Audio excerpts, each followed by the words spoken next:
मुश्रीफ व पाटील यांच्याशी चर्चेनंतर अरुण डोंगले यांनी गोकुळच्या अध्यक्षपदाचा राजीनामा दिला.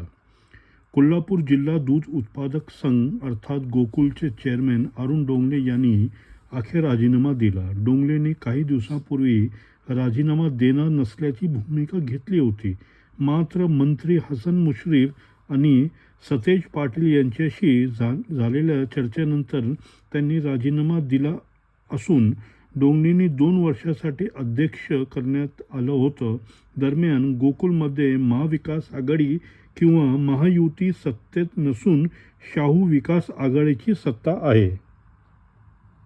अजित पवारांचा वैष्णवींच्या वडिलांना फोन म्हणाले तर मी लग्नच होऊ दिलं नसतं. उपमुख्यमंत्री अजित पवार यांनी वैष्णवीच्या वडिलांशी फोनवरून संवाद साधत त्यांना धीर दिला. तसेच लग्नाच्या वेळी मला कल्पना दिली असती तर मी लग्नच होऊ दिलं नसतं.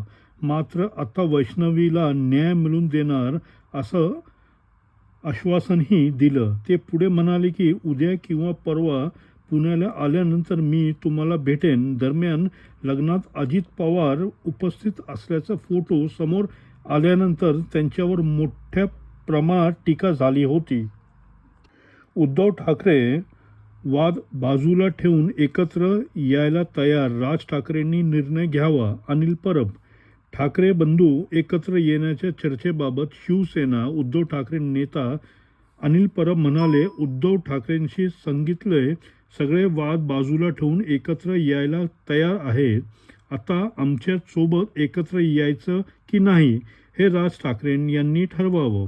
ते पुढे म्हणाले की दोन्ही पक्षात नेतृत्व जो निर्णय घेतील त्यानुसार आम्ही सगळे पुढे जाऊ. निवडणुका जवळ येतील तसे 2 नेते निर्णय घेतील असं मला वाटत नाही. उन्हाळ्यात गुळाचा चहा प्यावा का? सिनियर डायटिशियन्स यांचा सल्ला. दिल्लीत PSRI रुग्णालयाचे सिनियर डायटिशियन्स पूनम टुनेजा यांनी सांगितले की उन्हाळ्यात गुळाचा चहा पिऊ शकतो, पण 1-2 कपापेक्षा जास्त नाही. प्यायला तर त्याच्या म्हणण्यानुसार गूळ शरीरात उष्णता निर्माण करतो. ज्या वेळेस घाम येणे, चक्कर येणे किंवा डायटिशियनच्या समस्या निर्माण होऊ शकतात. मात्र थंड हवामानात हा चहा उपयुक्त ठरत नाही. मुंबई, कोकणासह राज्यभरात 24 मेपर्यंत जोरदार पावसाची शक्यता. कोकणाला ऑरेंज अलर्ट जारी. हवामान विभागाने मुंबई आणि कोकणासह राज्यात 24 मेपर्यंत जोरदार पावसाची शक्यता वर्तवली आहे. त्यांच्याबरोबर रायगड, सिंधुदुर्ग आणि रत्नागिरी जिल्ह्याला पावसाचा ऑरेंज अलर्ट जारी करण्यात येणार आहे. रायगड, रत्नागिरी, मुंबई आणि पालघर जवळजवळ 22 ते 24 मे दरम्यान समुद्र खवळण्याची शक्यता असल्याने मच्छीमारांना खोल समुद्रात जाणे टाळावे असे आवाहनही आपत्ती व्यवसायांना विभागाने केलं आहे. रितेश देशमुख यांचा राजा शिवाजी सिनेमाची तारीख ठरली. 6 भाषेमध्ये होणार प्रदर्शित. अभिनेता रितेश देशमुखांचा बहुचर्चित सिनेमा राजा शिवाजी पुढील वर्षी प्रदर्शित होणार असून रितेशने बुधवारी तारीख जाहीर केली.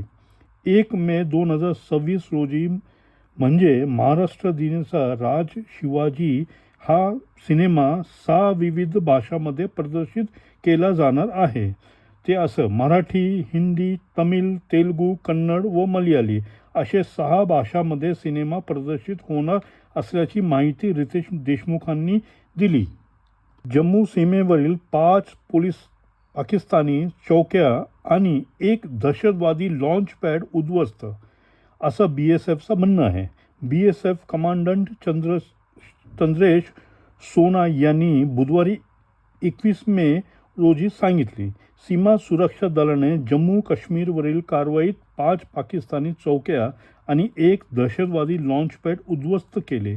ते पुढे म्हणाले की आम्ही पाकिस्तानच्या गोळीबाराला प्रत्युत्तर दिले असून त्यांचे अनेक बंकर उद्ध्वस्त केले आहे. दरम्यान ऑपरेशन सिंदूर नंतर पाकिस्तान सतत नागरी भाग आणि भारतीय प्रतिष्ठानात लक्ष केंद्रित केलं होतं. पुण्यात आणखीन एक विवाहित हुंड्यासाठी छल, 22 वर्षीय विवाहितेची आत्महत्या. वैष्णवी हगनवे आत्महत्या प्रकरण ताजे असताना हडपसर, पुणे येथील 22 वर्षीय विवाहितेने हुंडा न दिल्याने सासरी होणाऱ्या छलाला कंटाळून आत्महत्या केली. घटना समोर आली आहे. देवकी प्रसाद पुजारी उर्फ दीपा असं आत्महत्या केलेल्याच्या महिलेचं नाव असून या प्रकरणी तिच्या वडिलांनी हडपसर पोलीस ठाण्यात तक्रार केली आहे. पोलिसांनी पती प्रसाद पुजारी, दीर, सासू सासरे यांच्या विरुद्ध विविध कलमाखाली गुन्हा दाखल केला आहे. बीड पोलीस दलातील 600 अधिकारी कर्मचारी तडकाफडकी बदल्या करण्यात आले.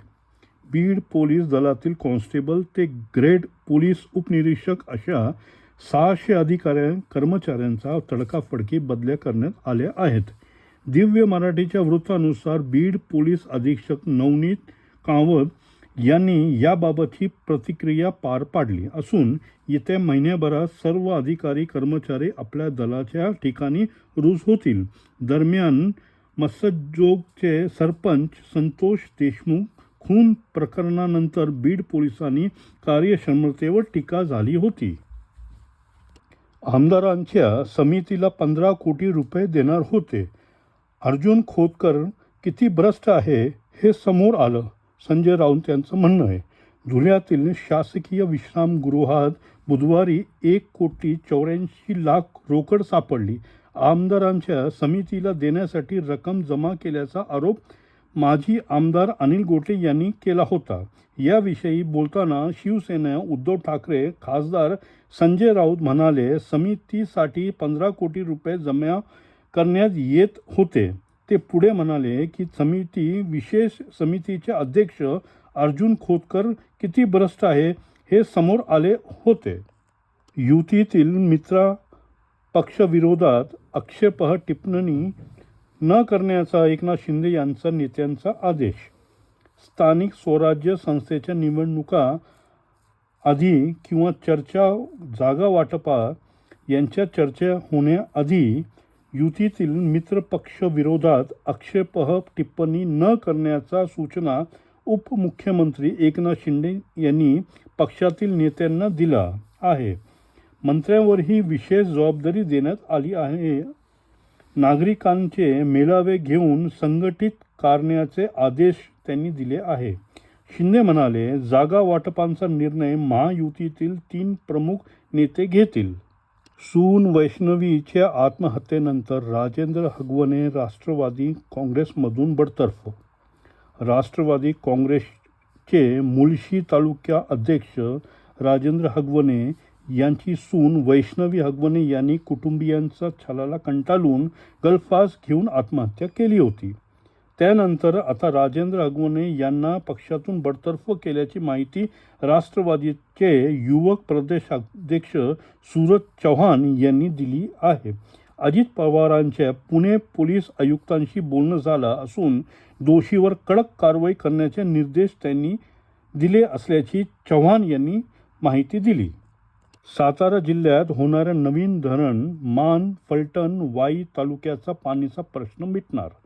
महाबळेश्वर जिल्हा सातारा येथे नवीन धरण बांधण्याची तयारी दर्शवण्यात आली असून 16 धरण बांधकामासाठी बुधवारी जलसंपदा मंत्री राधाकृष्ण विखे पाटील यांच्या अध्यक्षतेखाली आढावा बैठक घेण्यात आली. या बैठकीला मंत्री जयकुमार गोरे, मकरंद पाटील, माजी खासदार रणजित नाईक निंबाळकर, आमदार सचिन पाटील उपस्थित होते.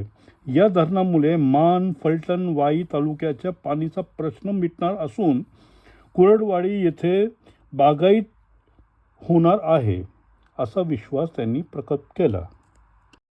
मित्रांनो, व्हिडिओ आवडला असेल तर लाईक, शेअर, सबस्क्राईब करा. आम्हाला सपोर्ट करा ही विनंती आहे. जय हिंद, जय महाराष्ट्र.